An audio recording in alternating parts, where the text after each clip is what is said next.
दीक्षा घर पर नहीं थी, डिंपल बाथरूम में नहा रही थी। तभी उसने जोर जोर से चिल्लाना शुरू किया, जीजा जी, अरे जल्दी आइए, मुझे बचाइए। संकेत उस समय एक बहुत ही जरूरी फाइल पर काम कर रहा था, लेकिन उसने जैसे ही डिंपल के चिल्लाने की आवाज सुनी, ये तो डिंपल की आवाज है, क्या हुआ उसे? वो भागा भागा बाथरूम की ओर गया। डिंपल अब भी चिल्ला रही थी, जीजा जी बचाइए। डिंपल ने बाथरूम का दरवाजा खोला। उसके कपड़े पूरी तरह गीले थे। वो एक बार फिर से संकेत के गले लग गई। क्या हुआ डिंपल, तुम चिल्ला क्यों रही हो? जीजा जी अभी यहाँ पर एक छिपकली थी, वो मुझे ही घूर रही थी। छिपकली? यहाँ छिपकली कैसे आ गई? वो मुझे पता नहीं, शायद मुझे नहाते देखने का उसका मन हो।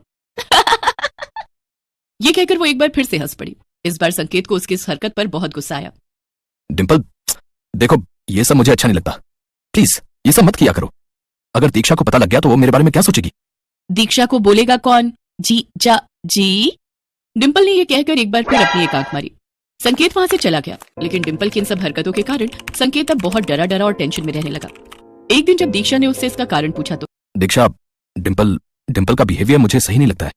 वो कुछ अजीब सा मजाक किया करती है, मैं उनमें कंफर्टेबल फील नहीं करता। अरे संकेत, तुम भी ना। अरे वो साली है तुम्हारी, वो नहीं करेगी तुमसे मजाक तो फिर कौन करेगा? एक बात और, वो हमेशा से ऐसी ही है। उसकी बातों पर इस तरह टेंस हो जाओगे तो फिर हो गया।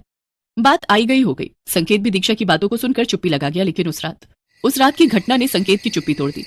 असल में कुछ दिनों से दीक्षा की तबीयत ठीक नहीं चल रही थी। उस रात दीक्षा को दवा देकर संकेत गैलरी में टहल रहा था, क्योंकि उसे नींद नहीं आ रही थी। तभी डिंपल वहां गई। क्या हुआ जीजा जी, नींद नहीं आ रही क्या? हाँ, थोड़ा सिर में दर्द है। अरे तो मुझे बोला क्यों नहीं? रुकिए, मैं अभी आपको बाम लगा देती हूँ। अरे नहीं, मुझे इसकी जरूरत नहीं है। लेकिन डिंपल कहाँ मानने वाली थी। वो बाम की शीशी ले आई और संकेत को जबरदस्ती बिठाकर उसके सिर में बाम लगाने लगी। बाम लगाते लगाते वो संकेत के करीब भी आ रही थी और वो जानबूझकर अपनी गर्म सांसें संकेत के ऊपर छोड़ रही थी।